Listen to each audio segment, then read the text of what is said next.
So what was it like before Weldon? There wasn't anything before Weldon. It was just going to the gun shows and looking for gear and taking it home and putting it in your basement and sitting there and looking at it sitting on a shelf and think, why am I doing this? I enjoyed it. I enjoyed the collecting, but it seemed a shame that it couldn't be seen by other people. And that's one thing Weldon did. It gave us the opportunity to get out there and show off our stuff.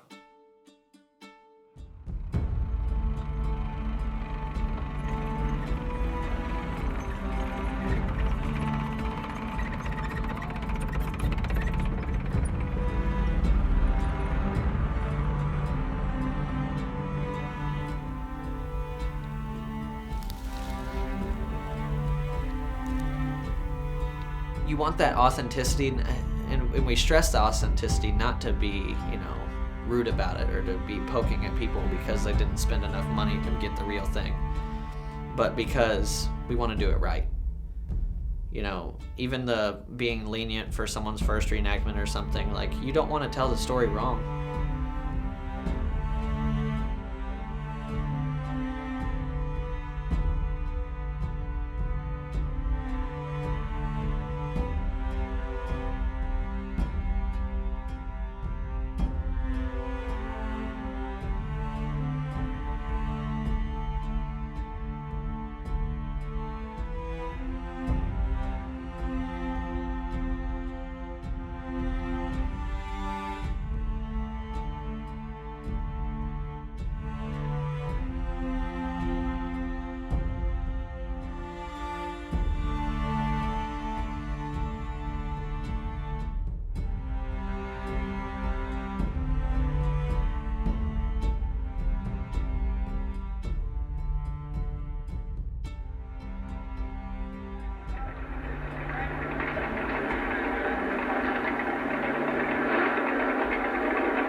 Well, back in those days when I was like junior high school, I seriously started collecting World War II German stuff.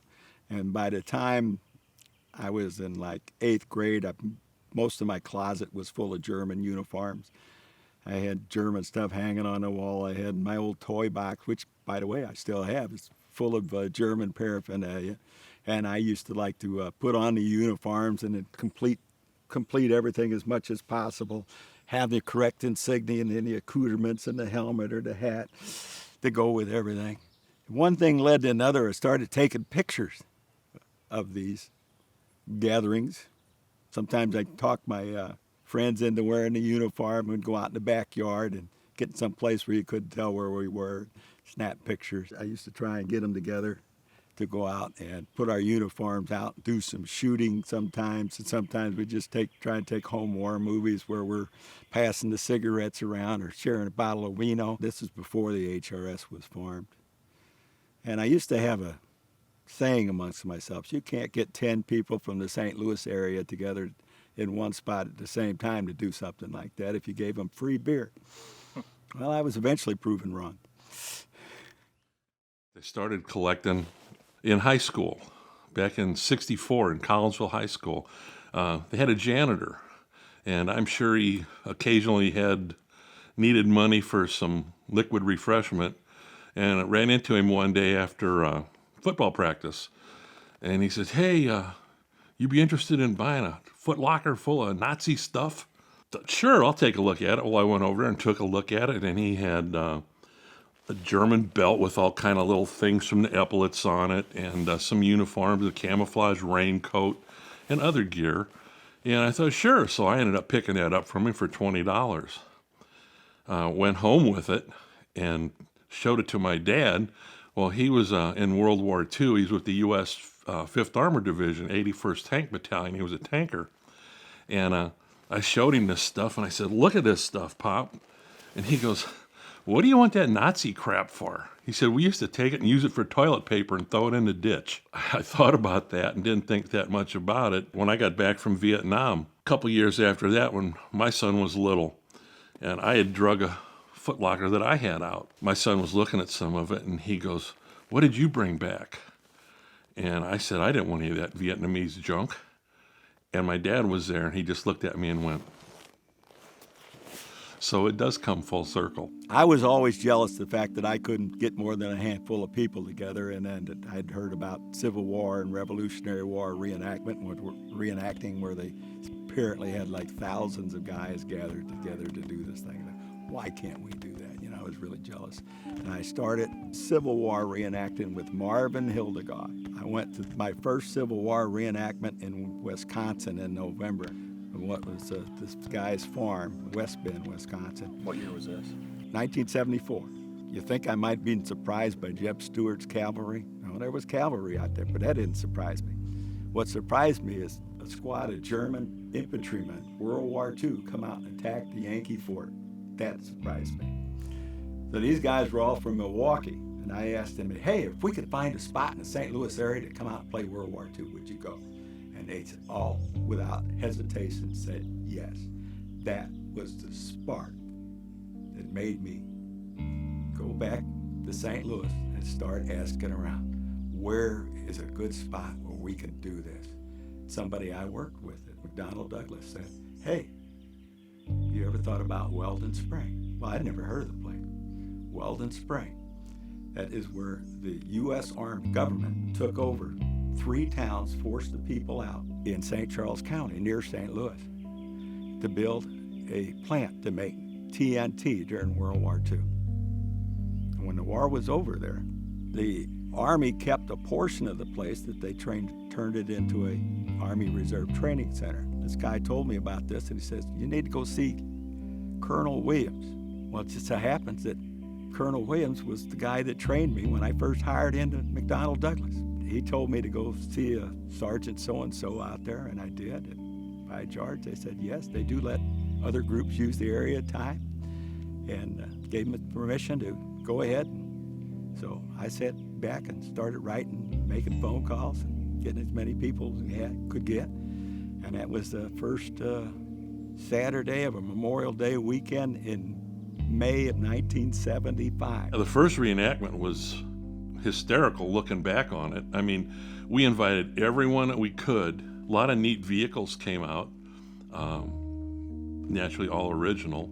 And there were a lot of people that Terry knew that I didn't. And he contacted them, and we had a lot of good U.S. armor and a few German pieces too, some Kubelwagens and things like that. And that's actually the first time I got to drive a U.S. half-track, because what my job was, when people would register, I'd take Terry Johns' half-track and we'd make a little loop around this part of Weldon. And it was interesting getting to play with it. What was that first event like? Oh, it was a sunny, hot, humid, oppressive day. It was miserable. It was so miserable, it convinced me that I had to do it again. So I guess prior to this, were there any World War II reenactments? Not to my knowledge. I was told that there had been an event out by Nebraska, but I don't know the scope of it. You know, it could have been, Tim and Billy out in Joe's backyard playing Army for all I knew. But the first organized one that I was ever aware of, or have been aware of, is the one that Terry put on here. So that was, looking back on it, it was great. And to my knowledge, it is the first organized World War II reenactment anywhere in the world. Because if I had heard there was one anywhere else, I would have been there and never felt the need to go through all the trouble to found the WWHRS in the first place.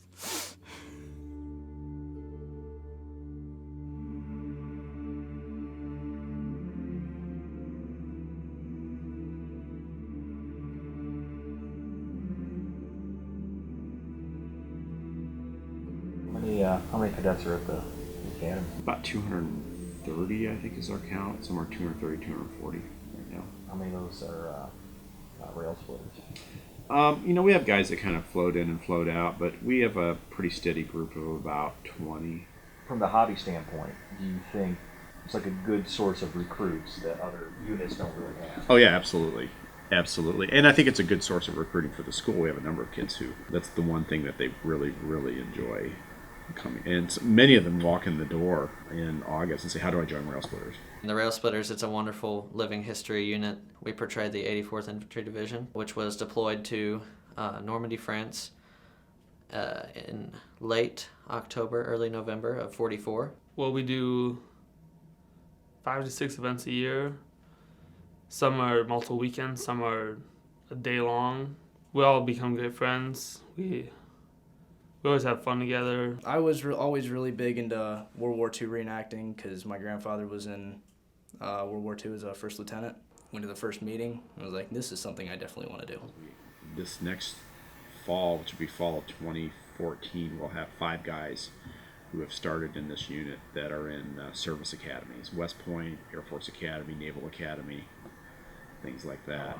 And we've got at least 3 commissioned officers serving in the U.S. military that came out of this group.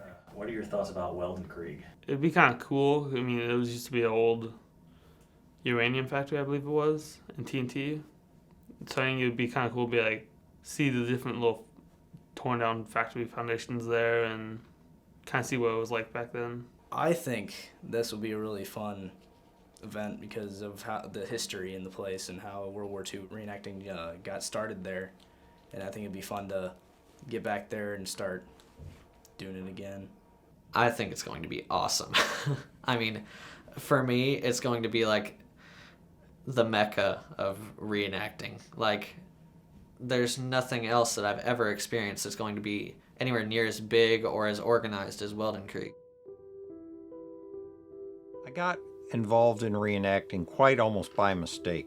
I went to Queenie Park out with my family to see, I think it was even like a gun show type of a thing.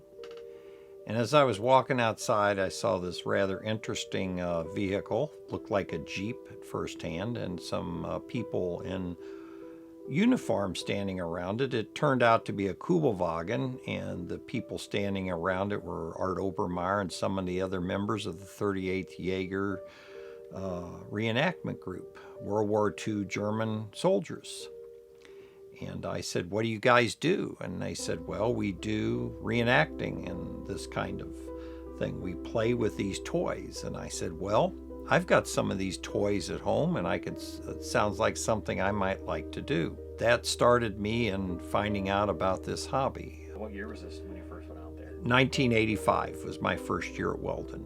And that is very much the infancy of reenacting, because at that time, we didn't play with reproduction items. Everything we had on us were real. I'm a scale modeler, have been for a number of years.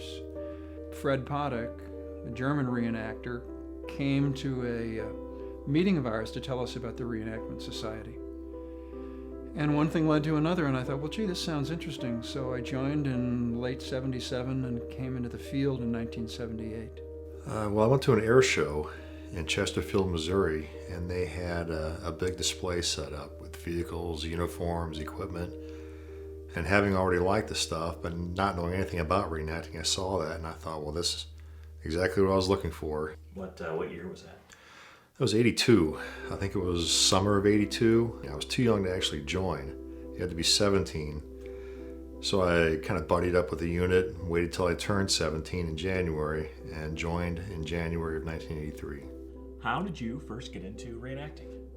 Well, my friend Chris Mead was a high school friend of mine. My brother was his music teacher in high school. I was at a gun show and saw a bunch of gentlemen dressed up in World War II uniforms. And I've always had a fascination for anything military from a very early age. I was wargaming at the time with little toy soldiers, essentially. And when I saw that these guys, and they told me about how they actually went to the field and reenacted, I was like, oh, I have to do this. So what year was this? That was 1982. He told me he got into this World War II reenacting thing, and he said it only cost $10 to join. It sounded like a good deal. So he just started showing me this stuff and introducing me to people, and then I got involved. And that was in probably about March or April of 1983 when I was a high school senior. How'd you first get involved with reenacting? Actually, I got involved in reenacting in 2007. A friend of mine, Dave Overschmidt, and I were interested in reenacting before I returned from my first deployment to Iraq, and I had actually heard about the Rhineland shoot and wanted to be an extra, and so that kind of started me down the path to reenacting. So Rhineland was a movie that was filmed here in St. Louis, in St. Clair, and met a great group of reenactors out there, the 38th Jaegers, and we just it was a match made in heaven. We showed up as extras, and that's when we met Scott Hayes and Rich Ottersbach and a few of the other members. And then David Goodwin and I decided to go ahead and join and start reenacting with them after the experience of filming the movie with them. It was always expensive to reenact. I mean, even in day one, in the late 80s, early 90s for me, it would be probably $500 to $700 to outfit you. Now it might be $1,000 to $1,200, depending on the toys you carried. Did it cost more than $10 ultimately?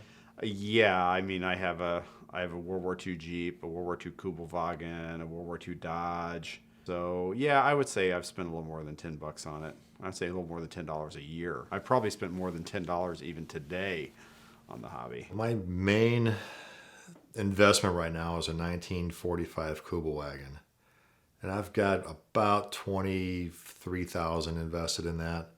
The rest of the collection, my collection is pretty modest, so I'd say probably somewhere in the $15,000 to $20,000 range.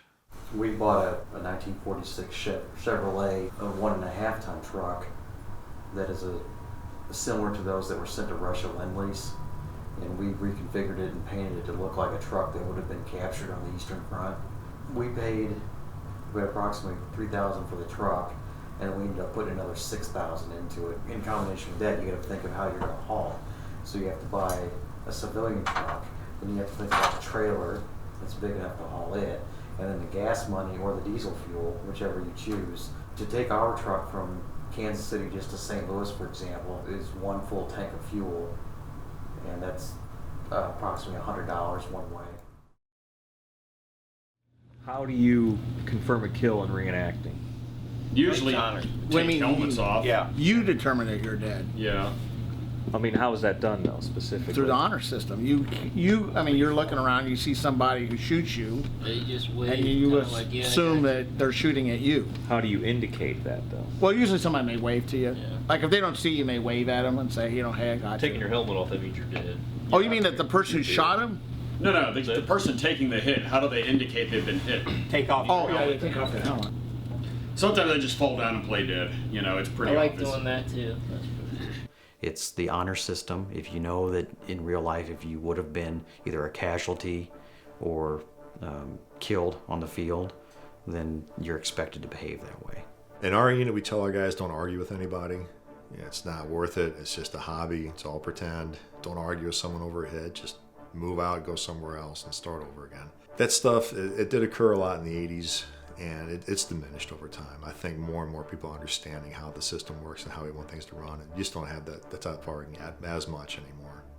You pretty much know from the sounds of the blanks pointed towards you whether it was you or the guy next to you or in the field across from you. So it evolved at that point to where if you'd hear a shot, you'd glance over in that direction. And the guy that shot, you'd see him going like this, and you knew it was you. So you took your helmet off and just sat there on the ground and laid down like you were hit. And that worked out pretty well. Many times it's really obvious. You see the shot, and you're like, oh man, I didn't see that guy. That happens quite a bit. And it gets a little frustrating for people on the shooting end because they may be shooting at someone who has no idea that they're being shot at. So hit calling is usually one of the more difficult and challenging issues in running an event like this, and people will get really mad really quickly about, oh, you didn't take my hit, things like that. So we're trying to just tell people, just have fun with it. You know, if you take the hit, so what? It's not a big deal. You're not really dead. Anybody that's ever vaguely familiar with live weapons knows that if reenactments were real, there wouldn't be anybody left probably in about the first half hour. Not too long ago, I was at an event, and some guy fired a .45, and I know he was a good 40 yards away. And I ducked down behind a tree. And he just stopped and came running right across the field at me. And he goes, "I'm the United States pistol champ in 1973, and I got you with this .45. And at first I thought he was kidding, but you could see in his eyes he wasn't. And I go, okay. So he turned around and walked away. He was happy. I didn't care. And it just saved a big confrontation. You'll still always have people like that. At first, when I did reenacting, I was one of the few men in my unit that had any real Army combat experience. And at that time, I would go out in what a full pack would be for that person, meaning I would take my rifle cleaning equipment, and I would put stuff in my little backpack for a day trip. And even when I'd fired the rifle, I would only fire the ammunition that I had on my person with a bolt-action rifle. And I would treat it as if that was my life at a time. And I actually think that started bringing out what the reality of my real experience was as a human being, as a soldier, and what it meant. So it was never from day one a game. I treasure my friends that reenact on the same level I do as real true friends, just like my military friends, which got a unique experience because they are representing soldiers of that era and that time, and not because it's neat or anything. Well, I can remember for $10, you signed up in advance. They gave you the year's membership in the organization. You got 100 rounds of blank ammunition. You got a chicken dinner on Saturday night. You got a scrambled egg breakfast in the morning on Sunday. And you got some soda pop. Early on, no one really knew where this was going. You had guys that just wanted to come out and zoom around in vehicles and didn't want to take orders from anybody, just enjoyed Weldon. Then there were other people who were really into the military aspect of it, and then you had the overzealous Germans who wanted to salute at everything, and most of the rest of us, we could outfit ourselves as. I had GI uniforms, I had British, I had German. So in the first few years, it was really, when we got ready to put the events on, it was what we saw as a need as far as participation. One of the reasons the HRS was officially formed as a not-for-profit corporation, because I found we had to have a name. When you went to somewhere, or you're talking some colonel or some sergeant somewhere, in the U.S. Army or some other government agency like Jefferson Barracks County Park, you need to have a name, because when they ask you, well, who are you? And you sit there and you kind of stammer, well, I'm Terry Johns, and I'm ahead of a bunch of weirdos that like to go out and play World War II. Well, that don't cut it. Have you ever encountered any stigma attached to the hobby? The only problem I've ever really had with it was at one of the earlier events, the St. Louis Post-Dispatch did a real nice article on us out here. And I was working for a long time for a public utility here in St. Louis. And out of the clear blue one day, my supervisor came down and said, they want to see you downtown. Well, that's people on my end of it, you never got to go downtown. So I went down and I had an inkling of what it might have been. And when I got down there was a couple gentlemen sitting in a room, and they had the St. Louis Post-Dispatch. My picture was in there. It was in a German uniform. And one of the gentlemen asked, he said, is this you? And I go, yeah. And I kind of explained it to him. He said, but why would you want to, I'm trying to think of the words he used. He didn't say Nazi, but why would you want to be one of those people? And I said, well, I'm not one of those people. And he said, well, I just can't understand what would possess you to do it. And I said, did you ever play Cowboys and Indians? He goes, yeah. I said, did you ever try it without Indians? And he just kind of smiled. And at that point, another gentleman who was sitting over to the side, who I noticed him but didn't pay any attention to it, and he goes, good enough, Fred. He said, that's all I needed to hear. And he was a vice president of the company, and he asked me a few more questions about it, and that was it. That's the only thing that really ever came up to me personally about it. On the last day of my time in Germany, on my way to Vietnam, the German army, of whom I'd been staying with, took me up to Heilbronn, and they took me to the family who would be ultimately taking me to the airport at Rhein-Main. I've been to this family's house many times. The name was Wenzel, and he was in the Wehrmacht in World War II. And Mrs. Wenzel came to me as I was sitting in their living room, and she handed me a gold ring. And I said, what's this? And she said, oh, we want you to have this. And I said, Margaret, I don't think I can accept this. This looks like a family piece of some kind. And she said, yes, it is. She said, my father wore it in World War I and came home from the trenches. And she wore it during the saturation bombing of Heilbronn in December of 1944. And with that, she said, we want you to come home.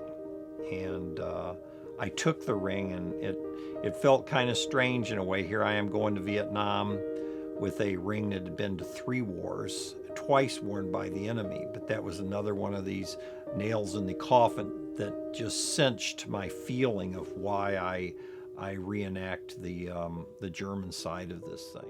Terry Johns pretty much handled the U.S. stuff and the British, and whereas I tended to focus more on the German stuff because I knew a lot of collectors that collected German stuff, and I focused on that. And from there, I built the unit that I was a part of for 30 years. Yeah, and then there were others that when this started, they would come in and think, when they're doing German, you got the zealots. People came in and thought you were some kind of a front for the party or something. The minute you find out that somebody is radical, you ask them to leave. And that pretty much keeps things clear, keeps you free from trouble. I know in our particular unit, we had a guy from Alcohol, Tobacco, and Firearms was, for want of a better term, embedded in our unit. And he was with us for 2 years, real nice guy. And when he had left, he identified himself. And we had a nice conversation. He was over at my house, and he said, I just can't believe it. He said, when I turn my report in and tell them that, what you guys are doing is actually what you claim to be, he said, they're not going to believe it. We started out having spectator battles at Weldon, and that would usually be in the early afternoon, and we'd do that for about an hour. And there was times at Weldon where we had 400 or 500 spectators out watching the battle. I think by the 3rd reenactment we had over 100 reenactors, and by the 4th one we had 200. I think that was the time when I was convinced that it was a going operation by then. At that time, you were lucky to find one event every 5 or 6 weeks somewhere in the United States that was reasonable to drive to. So in a year's time in reenacting, you might only go to, say, 4 or 5 reenactments. Weldon Springs being close and kind of at that time the mother of Midwest events. That's how I ended up in going to Weldon. Oh, it was really exciting. I mean, it was like, seeing all the vehicles and all the different uniforms, because I've been a big World War II buff as a kid, and it was just, I was like a kid in a candy store. Normally, you'd pack up on Friday, travel to the area, come into the area and settle in on Friday night, get your sleeping gear laid out wherever you're going to stay for the weekend. The morning, of course, was usually a safety and authenticity inspection. Make sure we have only blank ammunition and that we know the safety rules and the lay of the land. You would just show up. There was maybe a sign that said World War II and pointed down the road to the gate, and you'd show up at the gate, and there'd be a little tent there, and a guy would check your hair, and you pay your $10 or whatever the battle fee was. And then we'd drive down to the gravel parking lot, and then we would do the morning formation in the parking lot, and we'd move out to the field. So then after the spectator battle's over, we'd have our evening meal, and then we'd go out and play in the nighttime. The night battles. Boy, those were spooky and wild. and then the hardcore guys, they'd stay around. We'd have some more fighting and skirmishing on Sunday before things started breaking up.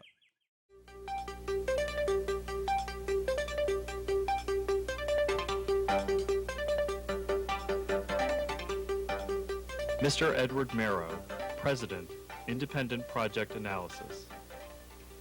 Good morning to all of you. I'd like to spend the next hour or so reviewing the results of the DOE Environmental Management Project Performance Study.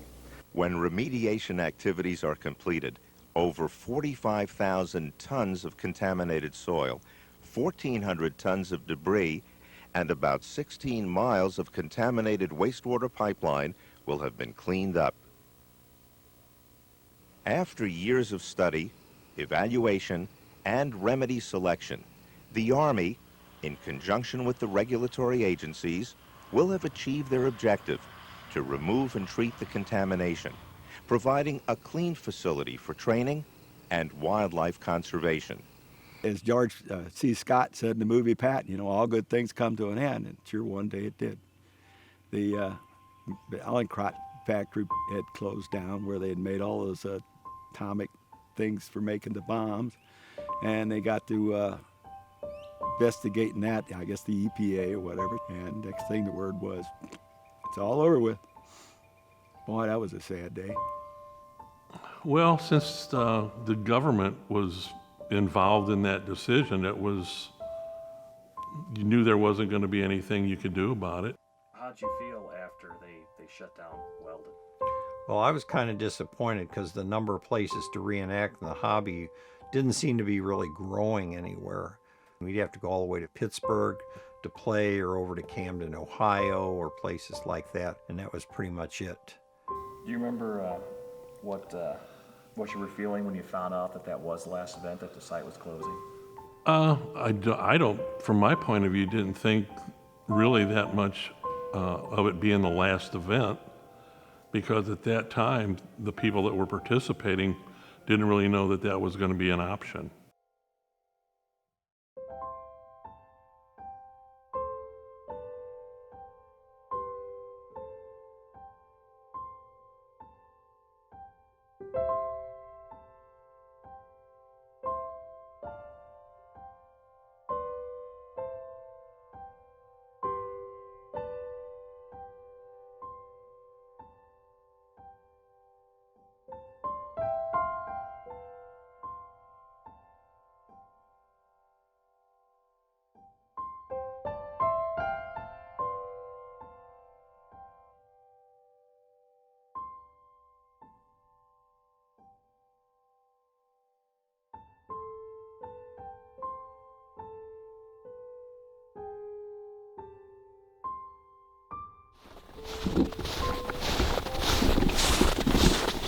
So the idea is to have them, we're going to call this like a little village or a little complex area, and then they're going to fall back to the power plant number 1, which is over down this road and farther back that way.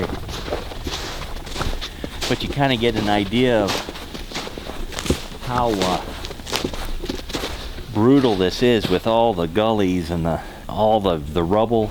When you can see the rubble, it makes it a lot more realistic.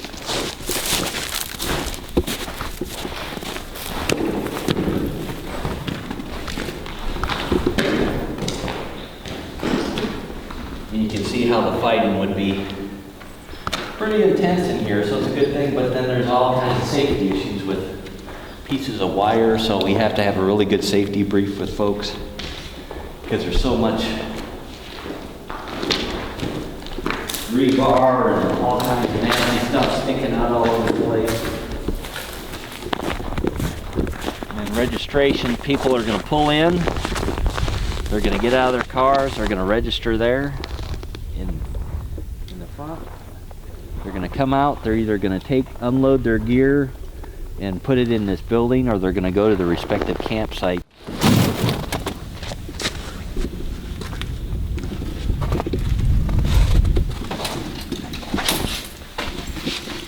Wow, this is a mess.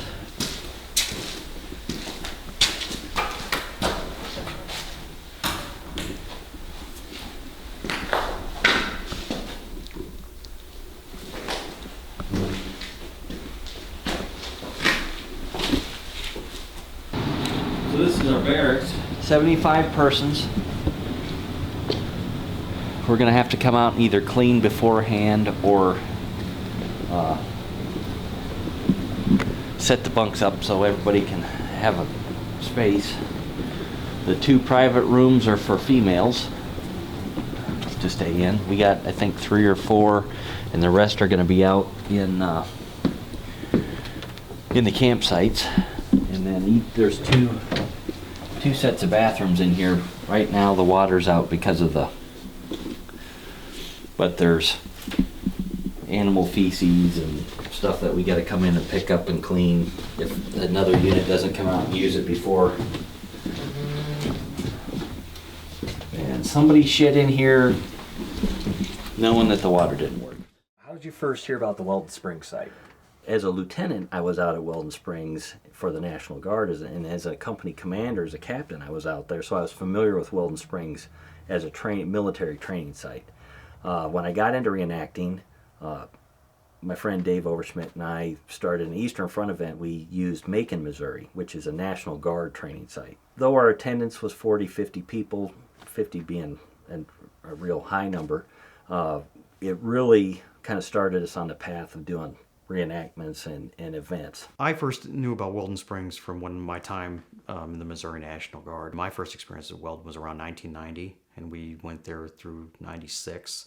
For a short time, we didn't attend because it's a Superfund site, and they were cleaning it up, so we didn't attend. And then in 99, maybe early 2000, we were allowed to go back. We wanted to do an event in October in the fall, and it just was the logistics of it we didn't have enough time to do it. I was a battalion S3, which is an operations officer for a reserve unit in St. Louis, and I was out of Weldon Springs. The training site is based on numbers, so they want to show the more people that come out and use the site, the more money they get from the government to keep the site going. So it's all a numbers game for them. When I heard that, I was like, well, can we come out? They're like, yeah, well, sure. So then Dave and I got to talking, and pretty soon it was trying to get it in October, too short, too soon.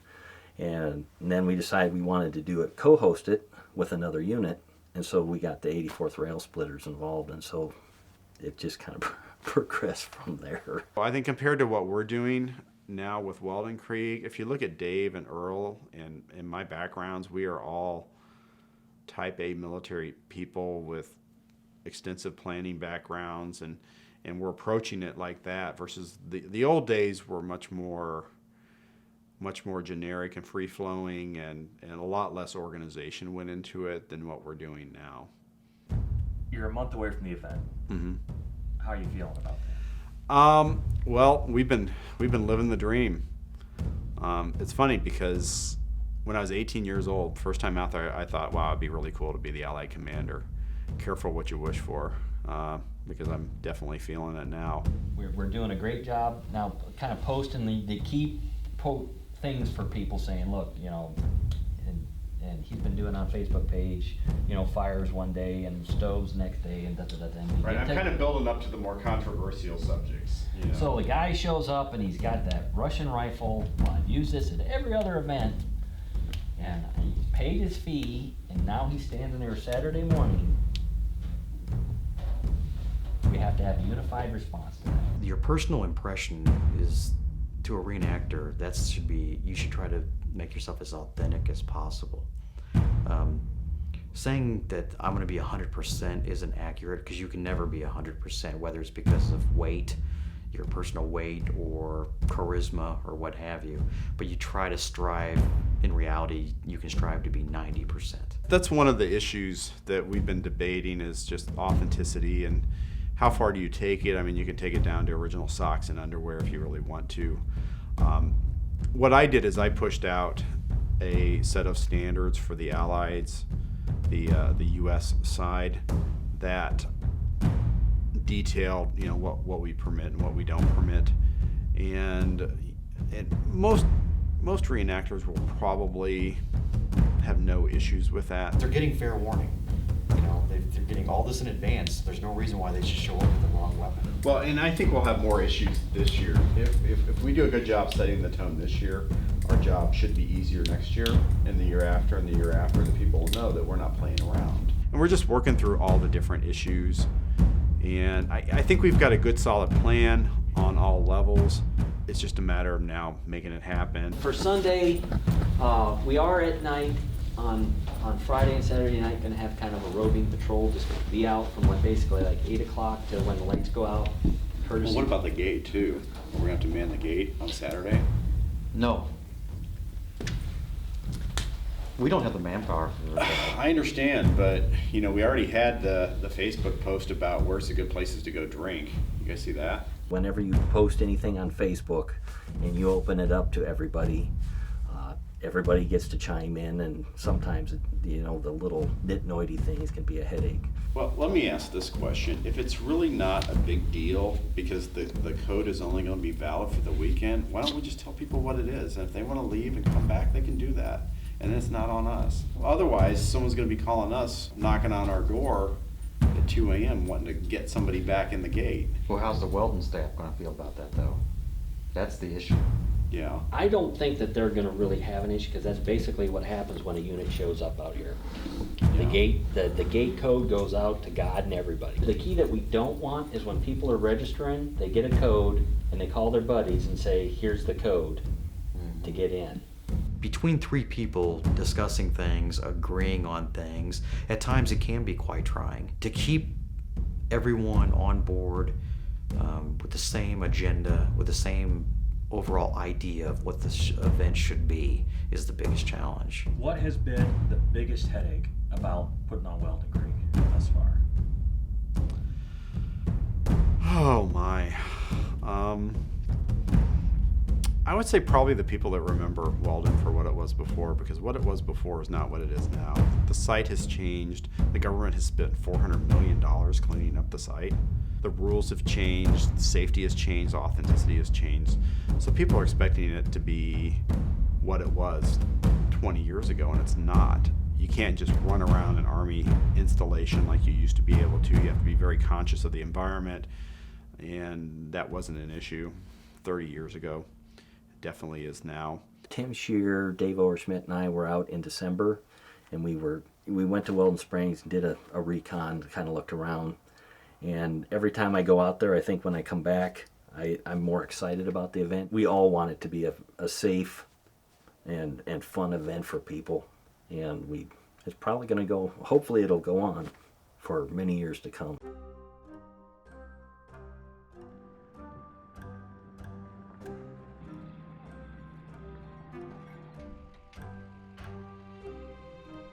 I first heard about Weldon Springs. I only live about 15 minutes away from here, so it's just the nuclear dump site for me.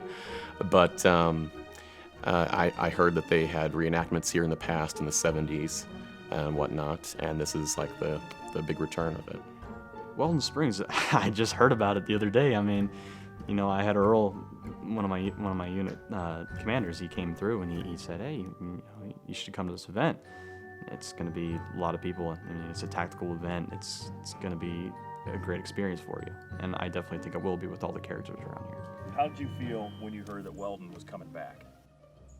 Oh, it was like, hallelujah. Hallelujah. I was ecstatic. There was nothing but good memories out there. I couldn't think of something out there at Weldon that had taken place that wasn't fun. It was trying at times. It was taxing, but it was always fun. I was elated. There'd been a couple rumors, and I think people had tried, but it was a matter of having the right people ask. And the Army had to have responsible people show up, so before they'd say, yeah, I think you had to prove that you were able to run the event. Dave that got us kind of in there as a colonel in the reserve. He knew the people in depth, meaning he's known them for a while. It's my understanding they had to submit a pretty good operating order on what they were going to do and how it was going to be carried out to the Army before they'd let him go. And I'm sure that'd impress somebody. You can't just go in and say, we're going to have a picnic and 300 people are going to show up. Most of, or all the guys involved in the organization are either military or former military, right? That's correct. Tim is currently he's in the reserves. He teaches ILE, and then he teaches at Mexico Military Academy. Earl was an NCO, a sergeant in the Army National Guard, and then he went in the Air National Guard for a while. And I'm still in after 28 years. So, yeah, all the key planners are either current military or former military. You think that makes a big difference? Oh, yeah. You understand what it's like to be using a training site, especially a Army Reserve training site. You understand kind of the safety pieces that they expect for the planners. You can understand the military point of view on why they're asking us what they ask us. So, yeah, it's really useful. What are the battle scenarios? The first one is the seize the airfield scenario. It's really more of an air assault landing strip than it is an actual airfield. I wouldn't want to try and land an actual fixed wing aircraft there, and you'd probably wreck pretty quickly. It's basically just a long strip of land where you could probably put about a dozen helicopters on it. The first scenario is Allies attack and seize the airfield. The first part of it's going to be reconnaissance. The second part of it's going to be the actual attack. And it's going to allow us to actually use our forces in the field as they are designed to be used. The second scenario is going to be like an ambush lane. So we're going to push some people down a road, and then they're going to get ambushed by the Germans. And then we've got a surprise tank-on-tank action we're going to do in the middle of that on a separate road. So both the Allied and the Axis sides are going to send their armored forces down the same road to telling them to flank the other side's forces, and they're going to run into each other unexpectedly. You know, the tank crews, they want to do tank-on-tank. If you haul your $50,000 or $100,000 tank 300 miles to go play with it at this weekend and spend all that money, you want to get some kind of an experience like that. So that's part of what I'm trying to do with that one. Dave is really the brains behind most of the scenarios. The third one, I think that Werner von Braun may make an appearance, and there may be some play where Werner von Braun's trying to defect to the Allies, but the Germans don't know that, and the Allies don't know that either. So he'll have a suitcase full of gold bars, a la Kelly's Heroes or something like that. The Sunday scenario, usually you look and see who's left and pull something out of your behind and make it work. Welcome to Weldonkrieg 2014. We are glad that you're here, and we are really looking forward to this event.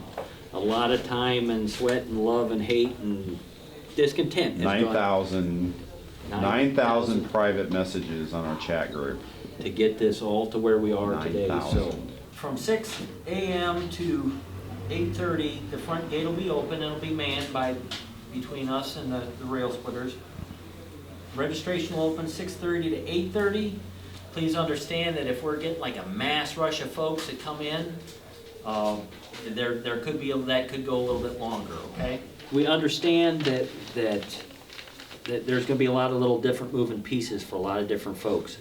So we're going to form up out in back of the barracks. That's right, the big S8, the big white building over here. As the Americans move off to their start point for where they're going to start from for scenario 1, they're going to go through basically a check line.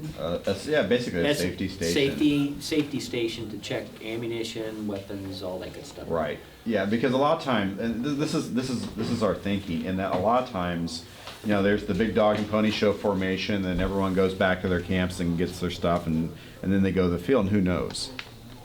Maybe they didn't bring stuff to the field. They didn't bring stuff to the inspection, things like that. And the thinking is, we want to see what they're taking to the field.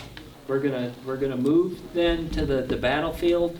And like I said, we've kind of talked with commanders already on both sides of exactly where they're going to kick off. We're going to give some time for commanders to place their positions and get stuff ready and do the last minute planning, make sure the radios work, and the game will be on from there.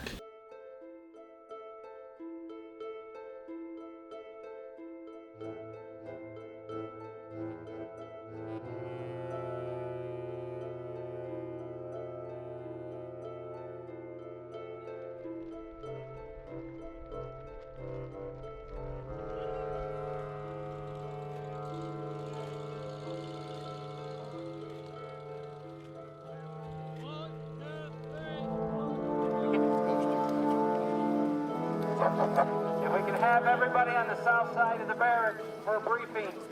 Everybody on the south side of the barracks for a briefing.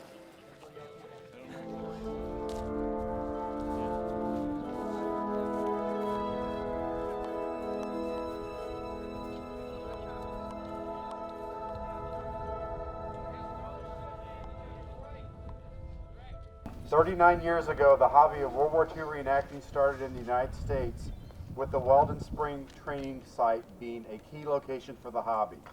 This site hosted as many as 3 tacticals a year. The site closed in 1990 for cleanup. Our return to Weldon Spring would not be complete without remembering those who came before us. Some of them are here. If you are a pre-1980 reenactor, please raise your hand. Let's give them a round of applause.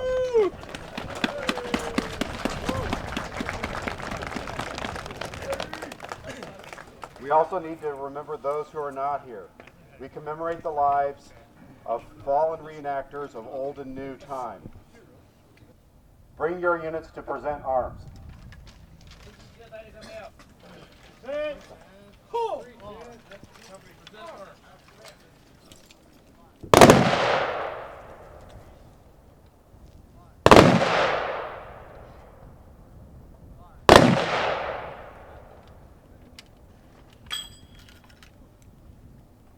Bring your units to order arms.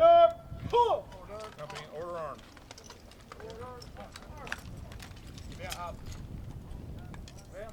At ease. I will now turn it over to Reverend Miller for the blessing of the event. Gentlemen, as you are able, uncover. Please join me in prayer. Almighty One, we thank you for giving us this day. Help us to be mindful of the others around us. Help us to be safe. Be with us as we walk through the day. This we ask in your name and for your sake. Amen. Obviously, I don't know you guys have worked around vehicles or not. You know, I was going to give a little pep talk on the tank, but same with these other armored vehicles. They don't stop well, okay? Don't ever get in front of one. Be aware of your surroundings. Know where those vehicles are. All right, you heard the captain. Fall in. Facing your platoon sergeant. I take the tacticals very seriously. I look at them as a learning experience, you know, somewhere where I can actually make mistakes, because I plan on being an officer in the United States Army. The one thing I have big beef with is muzzle awareness. All right, if you pop a cap off next to somebody's ear, you blow the eardrum out, I'm not going to say anything. I fully expect that guy to just be able to beat the crap out of you for doing it. This whole event revolves around this airfield, which is right here in the center. Our responsibility is to get up in here and set up an ambush defensive position in case we have German armor attacking along these two roads. It's good training being a squad leader in this. I get to experience, you know, simulated combat. Richie, eyes that way. And so that's why I love tacticals. I mean, there's nothing better.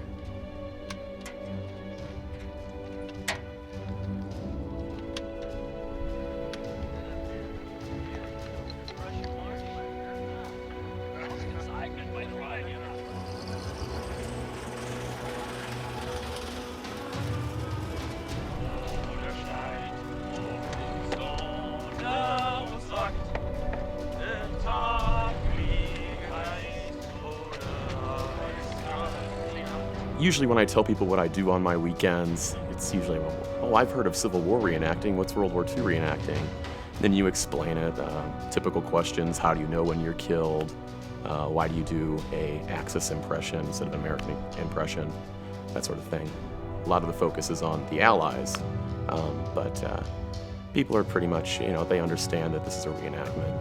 The Brits are going to be in here in this area, and then when we hit phase 2, you guys are going to assault down this road, take a left, and then marry up with B Company right there. If you're the attacker, you want 3-to-1 odds. You can create that at a particular point in time on the battlefield by massing your forces or spreading them out in other areas to get that mass, but it can only last so long, especially at an event like this.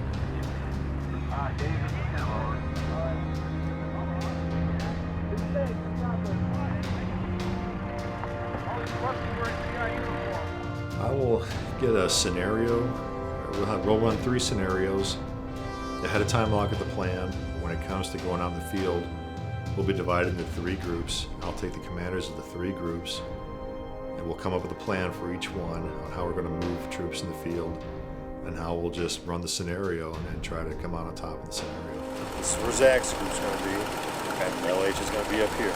Zach has his orders, because they're all still lollygagging over there. I told him to follow these guys, follow us up this way. But I also love teaching. I love teaching the kids who I see myself in those kids, like absolutely engulfed with the love for history that I want to pass that on. I feel like they're pretty equal in my eyes. Hey, you're facing the wrong way, Pinda. Go that same way. No, I need you to spread out more. They're coming on this way. Spread out more. They're coming on the road. Bryce is facing forward. You're gonna go past Bryce and face the out. Just told me to face in because they can flank us from the woods. I'm telling you to face that way, but go past Bryce. No, I want you all concealed.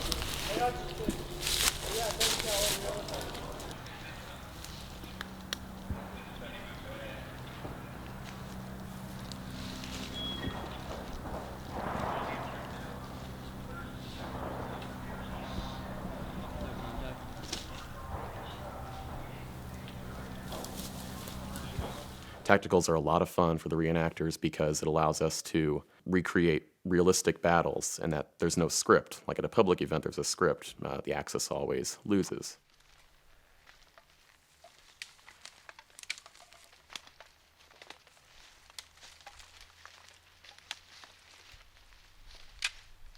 But at a private event, a tactical, we have a fair shot. We can just explore the tactics and see who performed better under the circumstances.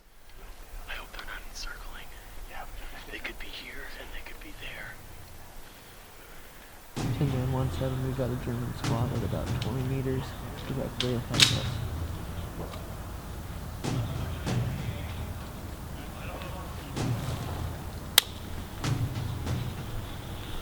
Open fire!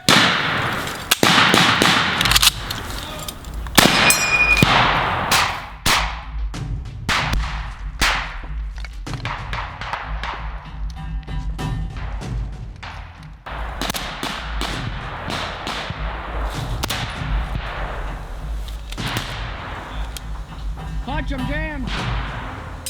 I get nervous and I, freak out sometimes, but I look at that as a learning experience, so next time I know what to do. But I also do have that crazy adrenaline rush that's going through me that, combat is the only thing that can bring.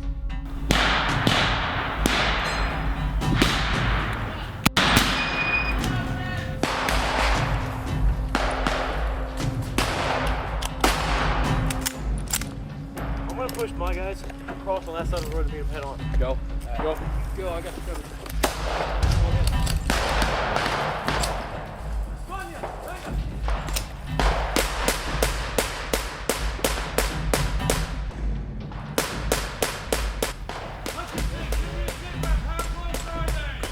What do we got, Bryce?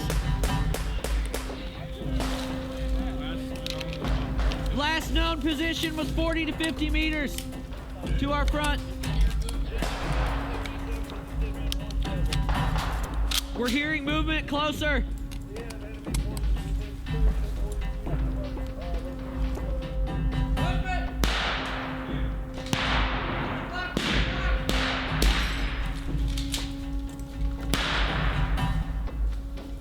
Fire on sight.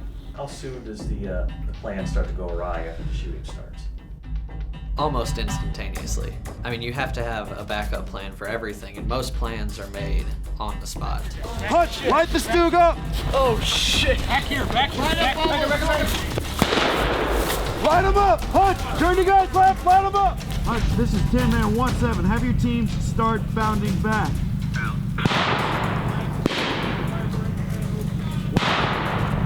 Hutch, have your team start bounding back now.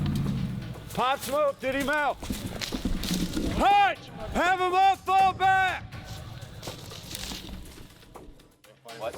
Hospital is this way, the airfield's to the left. Okay. Last thing we heard from Jeffries is that he was moving forward. Well, Scott said to go to the airfield. Okay. Okay, that means we're here and the Allies are now going to the airfield. And from what the last GI said, they've been told their guys to go to the airfield. So we're going to be behind the lines very shortly. Will we have time to reload there, wherever we're going, or do we need to load now? All right, start loading. Start loading now. Go ahead and do it. Hutch, Moody, get your squads together. Same formation. Follow it. We lost our half track and caught fire. Okay, it's out probably for the day. We got one half track left, so we're not going to have that extra support. The scenarios are designed kind of on a golf course model. So when you end one lane, you're not too far from the starting point of the next lane. So we're not having to tromp people around the battlefield for miles to get to the next starting point.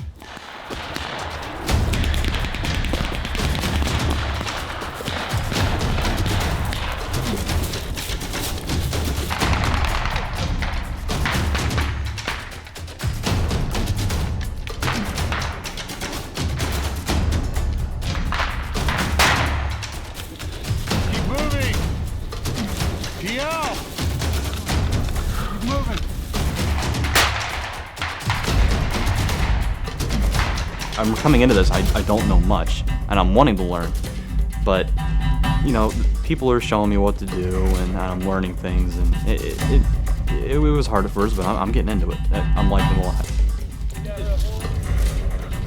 We got a huge unit down there, Phil. What? There's a huge unit right down there. Large. They're going the other direction. Go. Go. Go. Go. Go.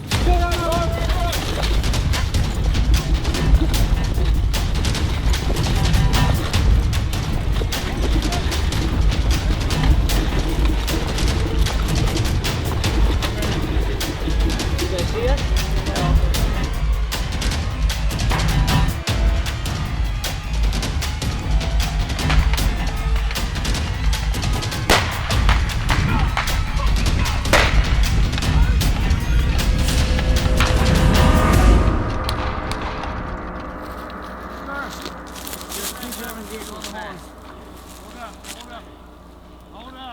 Who is it? 10-man actual, 10-man 7 over.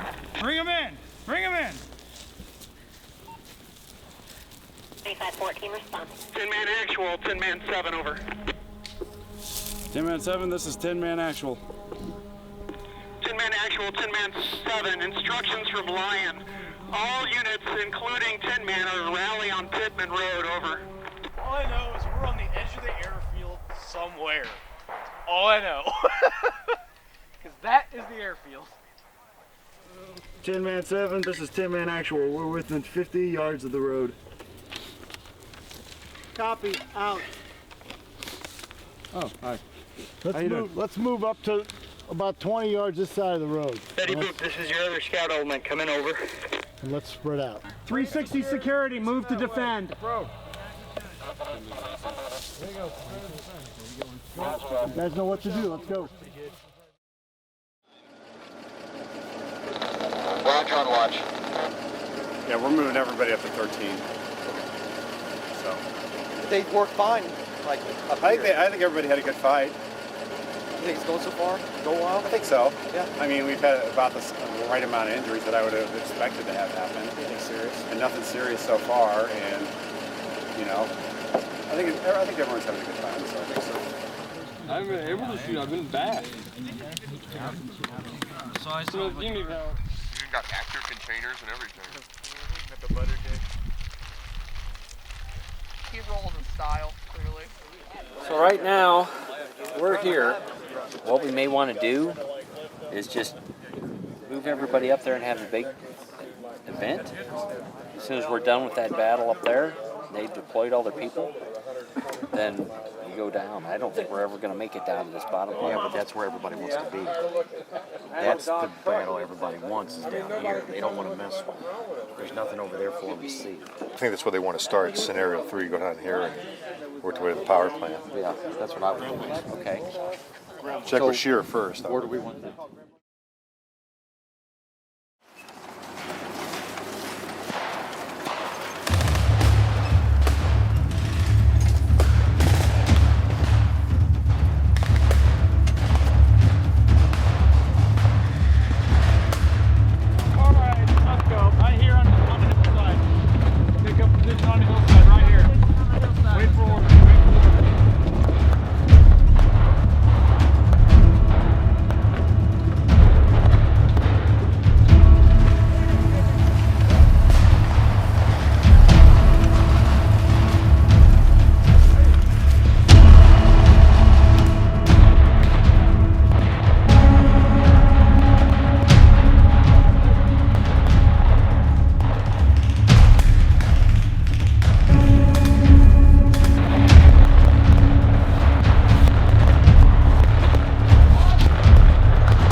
How do you guys feel?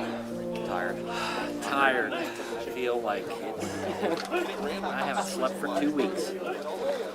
Seems like it. You will hear a lot of reenactors say that that is the highest point of reenacting, when you go out there and for just a moment, maybe just once in a weekend, or maybe just once in maybe 4 or 5 reenactments, where you actually had the sense that you were there for a while.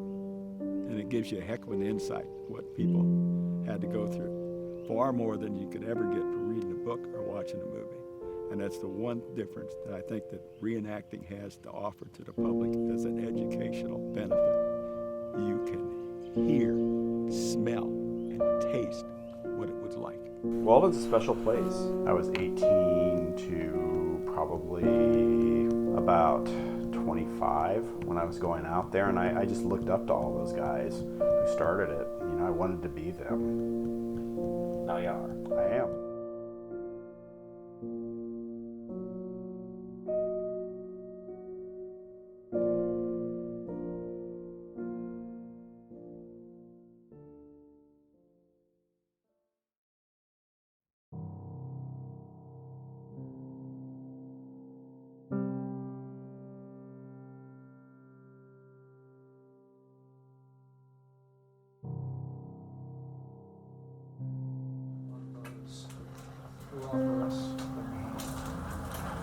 You guys go out and you reenact scenarios. I have done as well. Or you work as a team. Now, I'm not going to give you George Patton here, but in the end, you work as a team because that's the best way to do it. And when you work as a team in life, you and I need to learn to reach out and take the hand of people who offer it to us, because they're there. And they will help. And God provides that kind of presence which can only come from the one who sends his Son to die for us. I want you to remember those two things. Life is hard, but you and I, given the opportunity, can live it and excel. Chris Schmid, who helped put this together, said to me a couple of weeks back when we talked, you know, this really isn't going to be a tactical event as much as it's going to be a reunion. And that was true. Standing out in a convoy column next to the vehicles, and a guy walks up that you haven't seen for 25 or 30 years, that's a real gift. For me, as I express it as a pastor, it's a blessing. The Sunday Tactical is a Weldon tradition, and this is probably the first Sunday Tactical at a tactical battle in the U.S. and probably since the last Weldon event, which was about 1990. Personally, I always loved the Sunday Tacticals, and I'm glad I stayed for them because everyone's already got their angst out of their system, and the people who are out here just because they want to have fun and play and, you know, and be good sports about it. There are 16 of you. There are 3 of them. And a camera guy, okay? So be gentle. Be gentle on the Germans. You know, if they shoot anywhere near your direction, take the hit, because they're being good sports by coming out here and playing with you guys. The Allies are going to start this way and push this way. So you guys, what I would suggest, you can do whatever you want as long as you stay within the boundaries. But I would suggest maybe you move up one side or push north and just let them push you all the way back to the campsite, okay? What does World War II mean to you personally? Oh, you're going to choke me up. I was born in '49. That's 4 years after World War II. Everybody in my family that was of military age was in World War II. All my heroes are from WW2. Most are all gone now. The people who experienced it deserve their stories to be told, and those stories have just somehow touched me more than anything else in my life. You know, there's no other experience that I've had that, you know, like meeting the people that I portray.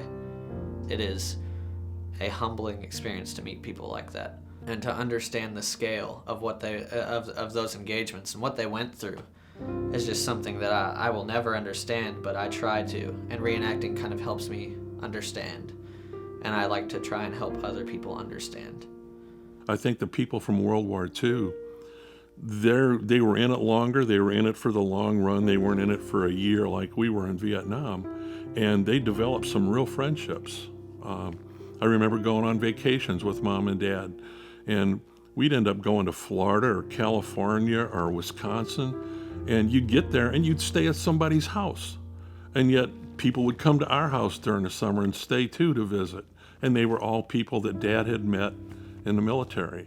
And that I think we're losing today, that connection with World War II. And hopefully, what we do at these events will at least keep it in the public eye. Trying to educate the entire public is a waste of time, but you keep the topic alive, and that's show them the good stuff about it. On a personal level, experiencing World War II III reenacting, I guess, allows me to honor the memory of the veterans that fought in World War II. I've always had a passion for World War II, the history behind it. There's a lot, and there's always more to learn about history. Well, I was born in World War II. I was born on May 29, 1945, so the Germans had just surrendered, and we were still fighting Japan. I'll have to say, and that puts me at a point where I'm in the 50s and the 60s, where I'm old enough to understand what cost World War II had. I truly think today those guys were really of the greatest generation, because before World War II, they had nothing. They traveled nowhere except local stores or local communities. And here, some guy who'd only been within 30 miles of his farm was in Paris, France. Having then been a Vietnam combat veteran and seeing what I just had to do for 1 year, I really cannot imagine what these people did for like 2.5 years. I truly think that those guys were special. Those guys were truly special.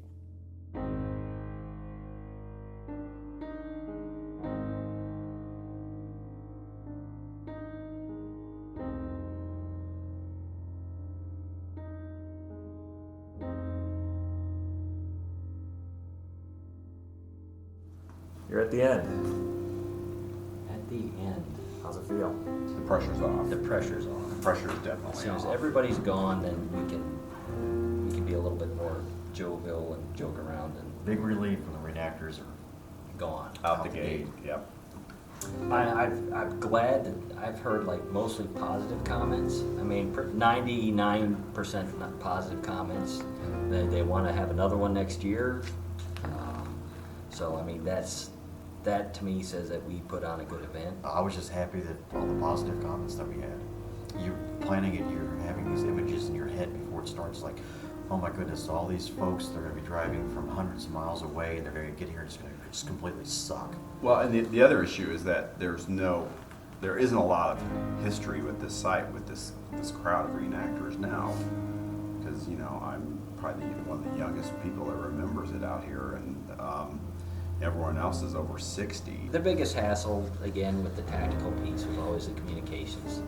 We're already talking a better radio system for next year. Yeah, well, and there were different times where there was so much noise going on, I couldn't even just hear the radio. Right. Especially when we were at that building complex in Scenario 3, that was some of the most intense firefight I've ever seen at a World War II reenactment. And the fact that we still had a battle going on at we called it when? 4:30. 4:30. Most of the time people are heading for the house at 3. Which is another testament to the event, because I've been to events where we went, it's 2, we're done. Yeah, this sucks, we're out of here. And this didn't suck. Overall, Weldonkrieg 2014 lived up to expectations? Yes. I think it exceeded expectations. I definitely think we exceeded expectations. We took on a very ambitious event for the first time out here, and with literally 3 months to plan it. Yeah. Yeah, our timeline was crazy. We had, close to 9,000 messages on the Facebook group between the 3 of us and Dan. We began December the 27th, and the event was March 28th. So it was literally 3 months. So the only thing I have to say about Weldonkrieg 2014, been there, done that. We got the shirt. Got the t-shirt. World War II has been something that, while I can touch the artifacts, I can read about it, watch it in films, it's still something that's beyond me. I can never actually know it, but I've done the best I could. That's all a guy can do. I don't personally feel the need to stand up on a stage and have people go, look at Fred, he glows in the dark, he walks on water, which is kind of BS, you know.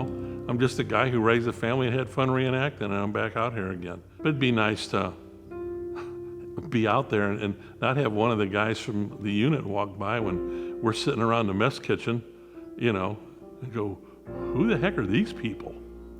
You know, and then they come back as usually, well, they're the ones that started this. And these guys look at us and go, really? You know, like, how did we evolve or devolve to that? You know, and I'd always tell them, I said, stick with it, kid, for about another 40 years and see where you're at. Take a picture now, take a picture in 40 years. And if you're lucky enough to be able to still be doing this, you'll have to answer the same questions.